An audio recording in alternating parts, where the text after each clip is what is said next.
My message today is the next one in our Journey Through the Bible series. This one is called Go in the Strength You Have.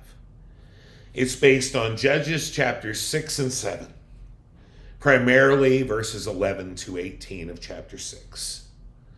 So as you probably know, I'm about to do Haven Camp in just a few weeks, and part of that is doing their family camp for 3 nights, and I'm really excited about it. And I shared with you a few weeks ago in the Joshua message that my theme for the year is Be Strong. Talking about how to be strong in the Lord, how to be strong in the Lord and in His might, as our word says.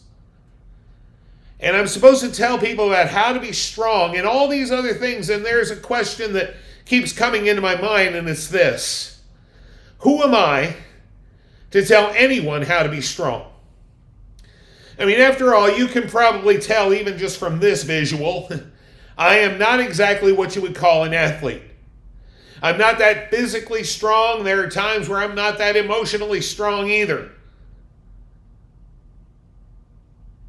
Who am I to tell somebody how to be strong? I mean, there are days where I feel pretty strong. I don't feel like a weakling or anything like that. I'm 62 years old. But there are times where I feel like I'm 26. But then there are those other days. Those days when I'm pretty sure someone has a voodoo doll of me, and I don't believe in voodoo, but it feels like they have a voodoo doll of me and they're running out of pins. You know that feeling, those days when everything hurts. And as I've done this study, looking at all these different people who God told to be strong, the thing that I find over and over again is God doesn't tell us to be strong on our own. At least most of the time. But there is one time where it appears that God does just that. And we're going to get into that, but first of all, a little background.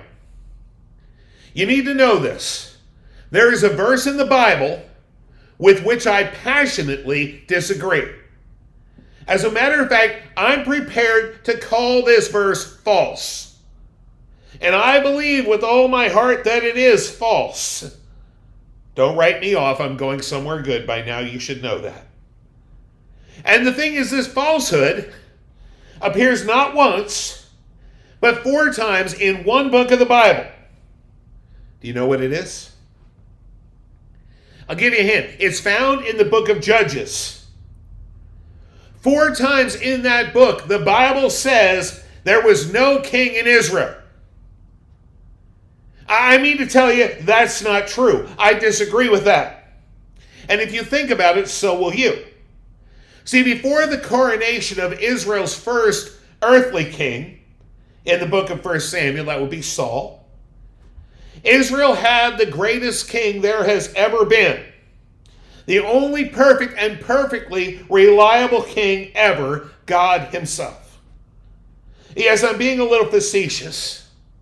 And I do know everything in the Bible is true. I believe that with all my heart. So why would God allow this statement to appear in His Word 4 times? When He knows better than anybody else that He is the king of everything. Why would He allow this statement? I think it's summed up in 2 of those 4 verses. See, in 2 of those 4 verses, right after it says there was no king in Israel, it says everyone did what was right in his own eyes. So it wasn't that there was no king. There wasn't a human king to lord it over them before Saul. But I mean, there was clearly a king, right? God was king. And this is what we live with to this day. I mean, we just had these protests. They called them the No Kings protests. We don't want a king. And the thing is, guys, I think that's our problem. We have a king. And no, it's not Mr. Trump, and it won't be whoever replaces him. This is not a political message. But this nation, we're a lot like ancient Israel. We have the perfect king. But too many of us want to live like we have no king, like he doesn't exist, or that he has no power. And the results of that are disastrous. They're disastrous on our personal lives. They're disastrous on our communities. They're disastrous on our country. And they are disastrous on our world. So this week and next week, I want to look at two stories from the Bible, from this book, that says Israel had no king, and makes us think maybe we don't have a king. And what does this have to do with being strong? It has everything to do with it. As we look at being strong, I have a question. Did you ever feel weak and hopeless? Do you ever feel like you don't have what it takes, that you're not enough, maybe that you'll never be enough? If you have, you're in good company. I know I've felt that way. Sometimes I still do, frankly. But if that's been you, you need to meet a guy named Gideon. Gideon lives in the book of Judges, right? He lives during that time of the book of Judges. And if you look at the book of Judges, if you read through it, and I highly advise you to do so, you'll see that there's a cycle in the book of Judges. It usually starts off with the people of Israel being under some sort of oppression. Some nation has overcome them, has overtaken them, and they oppress them, and they enslave them, they mistreat them, and they do all this stuff to them. Until eventually the people cry out to God. And when they cry out to God, God raises up a hero. A hero. We call them a judge. Now, when you think of judges from the book of Judges, don't think about some guy who sits up in a bench, behind a bench, kind of like this one, I guess, wearing a long black robe and telling people what to do. Don't think of that when you think of the book of Judges. This is more of a general, right? A general of an army than it is of a judge. And I kind of wondered why they didn't just call the book of Generals, but instead they called it the book of Judges. Well, here's the thing. Remember back in the book of Genesis when God first makes his covenant with Abraham. Remember what he says? He says, any nation that blesses you, I will bless. Any nation that curses you, I will curse. Well, here are these nations that are coming in. And they're oppressing Abraham's descendants. They're oppressing the nation of Israel. And clearly, because they're oppressing them, they're cursing them. And if they're cursing them, they're going to be cursed. And so God raises up these heroes, these judges, for what purpose? To bring judgment on the people who are cursing Israel. That's why it's called Judges. God raises up this hero, this general, this judge. And the judge leads the people to victory because God gives them victory. And the people, once they're out from under the thumb of this nation that's oppressing them, the first thing that happens is they begin to prosper. God blesses them, they begin to prosper. When they get prosperous, eventually they get complacent. And the reason they get complacent is because they forget about God. And eventually they start to act like in this nation there's no king and everybody does whatever they see fit. And so what happens? God allows them to see what it's like if he's not there. He lets them see what it's like by letting them be oppressed. And when they're oppressed and beaten down, what do? They cry out to God. They remember there's a king. They remember there's a God, and they cry out to him, at which point the cycle continues. Now, one of these times they were taken over by a group of people called the Midianites. Now, to really understand the relationship between Israel and the Midianites, you have to think about a movie. And no, it's not a Christian movie. And no, it's not a war movie. Oddly enough, it's a Disney movie. It's a movie called A Bug's Life. In A Bug's Life, there are these ants, right? And the ants are very industrious. They work hard, happily, all day long to gather up their food. They're storing up food for the winter so they can survive through the winter. They work really hard, and they do a lot of really good things. And then when it gets time for the harvest to come, in come the grasshoppers. The grasshoppers come in like a plague, and they steal everything. They take everything the ants have worked hard for all year. They're stomping the ants down. Well, folks, in our story, Israel are the ants, and the Midianites are the grasshoppers. The Midianites wait till harvest time. They basically leave Israel alone until the harvest time, at which point they come in like a plague. They take over. They steal all the food. Anything they can't steal, they destroy. And Midian had been doing that to Israel for 7 years. And somewhere during those 7 years, the people start to cry out to God. And it's time in this cycle for God to raise up a hero. And when he raises up a hero this time, he raises up a hero that looks pretty unlikely. His name is Gideon. What heroic thing was Gideon doing when God called him? Well, he was threshing wheat in a wine press. Now, I'm going to guess that most of you aren't that well versed in ancient Israeli farming practices. That's okay, I wasn't either. But let me explain it as best I can. A wine press was like this big vat, usually in a covered over area. And they would bring the grape harvest and they would dump it into this big vat. And then they would stomp it, or they would roll something over it, or they would press it down. And what they were doing was they were squeezing all the juice out of the grapes. That was the purpose of the wine press. Threshing wheat was what they did to separate the edible grain from the wheat from everything else, which we call the chaff. Sometimes they would throw the wheat up into the air and the stuff would separate. Sometimes they would flog it or beat it. There were different ways of threshing wheat. But threshing wheat was a very messy process. It was something you would do outdoors to let the wind blow the chaff away. You would not do this ordinarily in a wine press. Why was Gideon threshing wheat in a wine press? Remember, this is his quote-unquote heroic act, right? Well, he was doing that because he was hiding. He was hiding from the Midianites. He was trying to keep some of this food for himself and for his family. He was in hiding from their enemies. When the angel of the Lord came. Now, when you read the angel of the Lord in the Bible, especially if the angel part is capitalized, that usually most Bible scholars believe that when you read the angel of the Lord, what that means is that's a pre-incarnate Christ.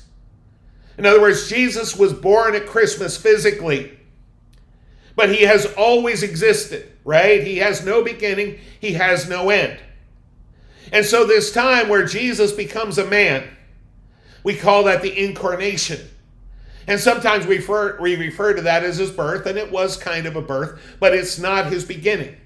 He has always existed. He has existed throughout all the Old Testament. And so what we're seeing is, in this, when the angel of the Lord comes, many people believe that whenever it says the angel of the Lord, what that means is these people are having an encounter with Jesus before he comes in the flesh. They call it a Christophany. So if that's the case, and I believe it is, then Gideon is having an encounter with Jesus himself. And notice how he is addressed. The Lord doesn't say to him, "Why are you hiding in this wine press, you sniveling coward?" That's not what he's doing. Instead, he says, "The Lord is with you, O mighty man of valor," or as I like it from another translation, "The Lord is with you, mighty warrior." Why do I like that version better? Because here's the thing, folks. Do you really think that Gideon at this moment, threshing wheat in a wine press, feels like a mighty warrior? See, if that was me, I would be looking at the Lord, and Gideon didn't know he was the Lord at this point. And I would be saying, "You're calling me a mighty warrior? I'm pretty sure you got the wrong guy. Why do I spend time on that? I'll tell you. Because there are things that you are feeling God calling you to do. You really are. You're feeling God calling you to do something. And you look at yourself and you think you're not qualified. And when you do that, what you're doing is you're telling God, you've got the wrong God. Can I tell you? God never makes a mistake. When God calls you to do something, he knows you can do it. He knows you can do it if you will trust him, if you will be in him, right? He knows. Folks, he knows what you have in you because he put it in there. He knows what you don't have in you because he didn't put that in there. And by the way, if he calls you to something, anything he didn't put into you, he's either going to give you, he's going to bring somebody into your life to do it for you, or he's going to do it for you. But regardless, if he is with you, you will win. If he calls you a mighty warrior, you may not feel like that at all, but you are a mighty warrior because he said so. Gideon's not ready to believe that yet. And so he asked the Lord a question. And Gideon said in verse 13 says, "Please, my Lord, if the Lord is with us, why then is all this happening to us? And where all his wonderful deeds that our fathers recounted us, saying, did not the Lord bring us up out of Egypt?" Folks, do not miss that. Because we do the same thing. People tell us about a loving God, and he is a loving God. But we look at a loving God, we think, if he's such a loving God, why is this happening to me? Don't we do that? It goes further.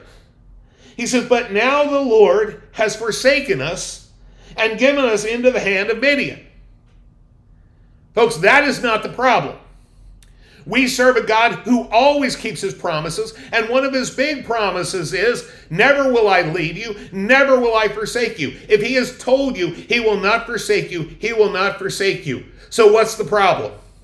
Why are these people in the hands of the Midianites? I can tell you why. It's not that God has forsaken them. It's that they had forsaken God. And now God is allowing them to see for a time what it's like to be without them. But don't worry, he has not left them. And he is about to raise up the hero who will rescue them. And that's why God says, go in the strength you have and save Israel out of Midian's hand. Am I not sending you? Go in the strength you have. What does that mean?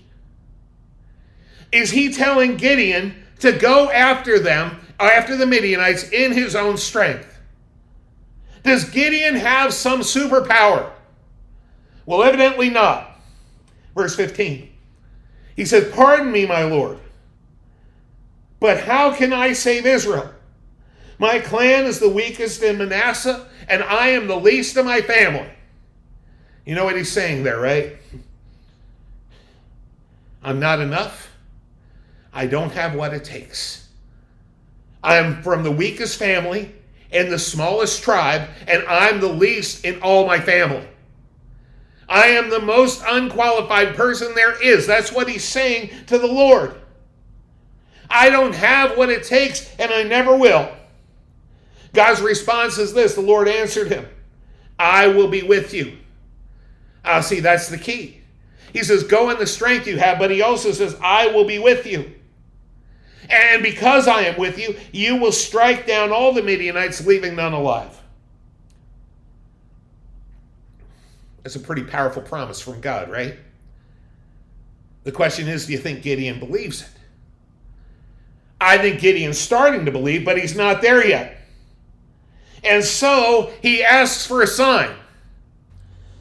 Now, I'm going to tell you something. Ordinarily, God is not real good with people asking for signs. We see Jesus putting people down for this many times, and Jesus doesn't put people down for much. But this idea of asking for signs is usually something that doesn't go over well with God. But here he allows it. And so Gideon takes a piece of fleece, a sheepskin, and he lays it out on the ground. And he says, Lord, when I wake up in the morning, I want the ground to be dry and the fleece to be wet. The next morning, when Gideon wakes up, guess what? The ground is dry and the fleece is so wet he can wring out a whole bottle of water, a whole bowl of water, how about? A whole bowl of water from it. And it almost seems like Gideon thought, oh man, I gave God the easier of the two signs. So he says, pardon me, can I ask you for one more sign? This time I want everything else to be wet and the fleece to be dry. And God delivered that too. Now, Gideon is starting to believe.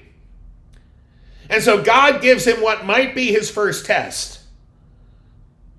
He tells him, look, your dad's got this big altar to Baal right in his front yard. And right next to it is an Asherah pole. A fertility goddess shrine. And an altar that often accepted human sacrifices. And God's like, tear that altar down. Make a proper altar out of it. Cut that Asherah pole down. Use that for the fire and make a proper sacrifice to the Lord your God. And Gideon acts on God's command. Now, admittedly, he does it at night, as he's probably pretty scared of the people of the community, and rightfully so. This is probably their pagan shrine. The next day, the men of the city come to Gideon's dad and they say, look, we believe your son did this. Come out, bring him out here so we can kill him. And Gideon's father sticks up for him. He says, look, he tore down Baal's altar. Let Baal deal with it. How many of you know idols are powerless? So Gideon is allowed to go free. And Gideon now believes he is going to be able to lead this nation. And so he lifts up an army of 32,000 men. That seems like a pretty impressive army, doesn't it? An army of 32,000 is a pretty impressive army. But I wanted to see what they were up against, so I did a little researching. And I found out that the Midianites were about 135,000. In other words, the Israelite army that Gideon gathered was outnumbered 4-1 at the beginning. But that wasn't God's battle plan.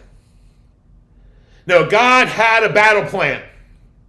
Now, I'm here to tell you, as usual, if this plan was coming from anybody but God, it would be ridiculous. Because the plan that God has given would clearly not be an acceptable teaching practice at, say, West Point. Right? You're never going to see this strategy taught at West Point. Here's the strategy. God tells Gideon, go out among your 32,000 men, who are outnumbered, remember, 4-1, and tell them if you're scared, you can go home. They're outnumbered 4-1. Guess what? A lot of them were scared. 22,000 of them went home. Now Gideon is down to an army of 10,000 men. Now they're outnumbered 13.5-1. Now, in order for them to win this battle, each of Gideon's soldiers has to kill 13.5 people. I thought God told him to go in the strength that he has, because it sure looks like God is chipping away at Gideon's strength. But it gets worse. God tells Gideon, I'm not done yet. Take all your men down to the stream for a drink. Those who kneel down and drink from the stream, put them on one side. The other half, those who cup their hands and lick out of it like a dog, lapping it up like a dog, put them in the other group. They're going to be your army. That group that lapped up the water like a dog were a pretty small group. God cut the army of Israel, the army that Gideon was going to use to fight 135,000 Midianites, and he took it from 32,000 down to 10,000, and now down to 300. In other words, if I did the math correctly, and I'm pretty sure that I did, Gideon's army, by the time God was done whittling it down, went down to about 1/100 of 1% of what he originally had. His army is now outnumbered 450 to 1. And you might be wondering, why would God do that? Well, I'll tell you, but stick with me. Now that Gideon's army is down to 300, it's time to go into battle. And in the dark of night, God calls Gideon and says, take your men into the valley to fight the Midianites. But then God has a caveat. But if you're scared, go down by yourself just outside the camp and listen.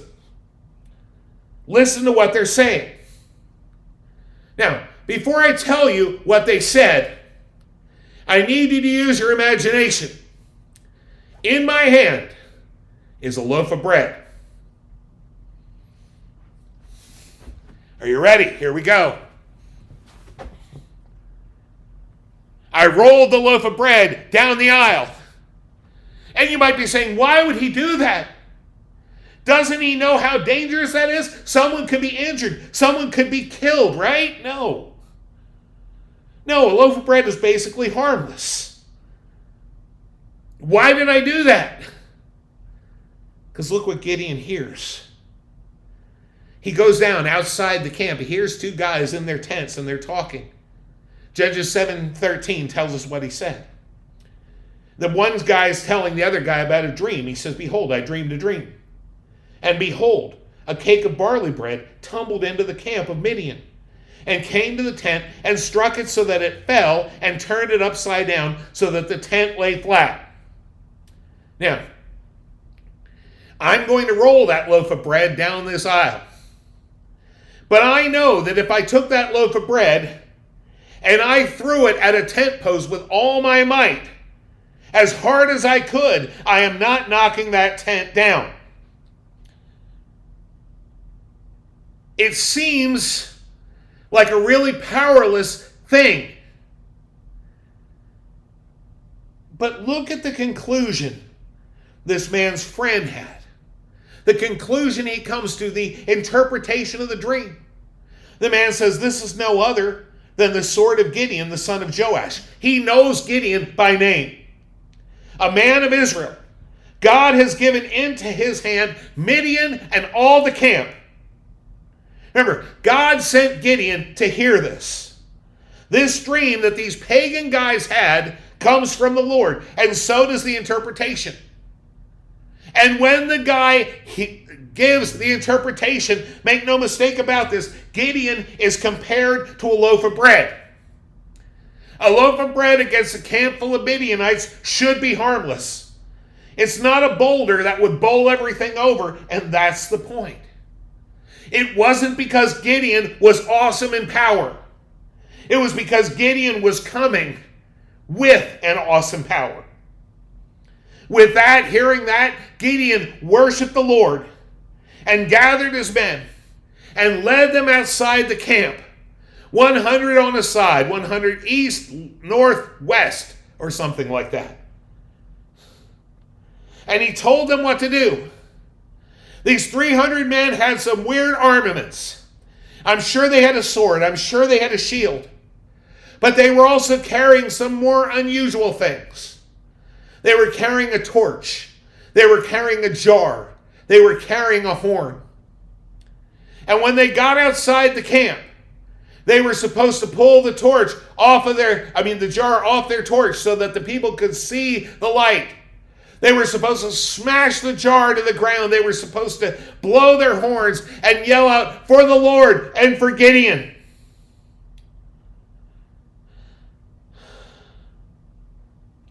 And when Gideon gave the sign, that's exactly what they did.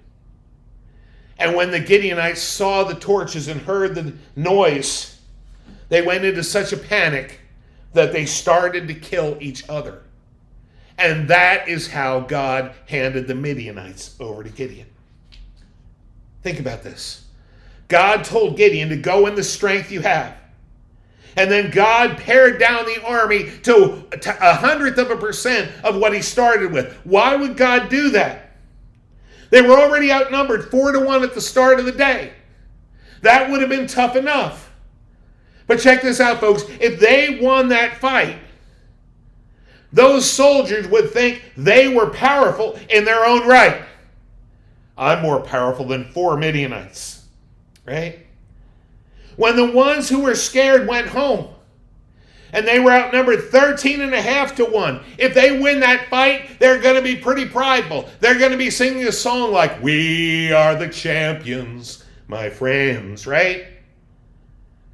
When the ones who didn't drink right went home, and they were outnumbered 450-1, and they won, not because they were powerful in battle, but because their enemies killed each other, they'd be singing a new song because they could only come to one conclusion. God is so good. God is so good. God is so good. He's so good to me, right? Because that kind of victory can only come from God. Yes, Gideon was to go in the strength he had. And I've got news for you, brothers and sisters. That is the call that he has for every person in this room, including this one. Go in the strength you have.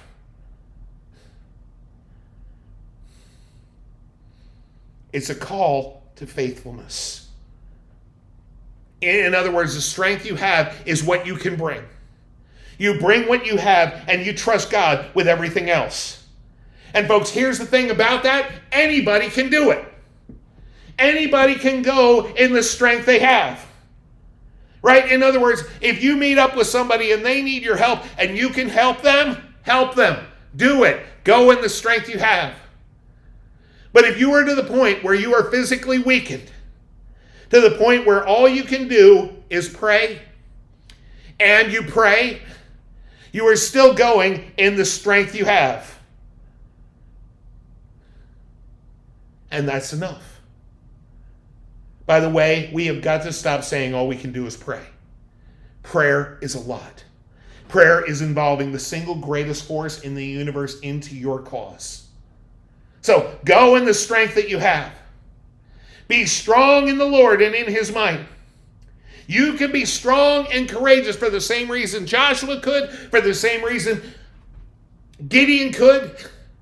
You can be strong in the Lord. You can be strong and courageous because the Lord your God in Christ will be with you wherever you go.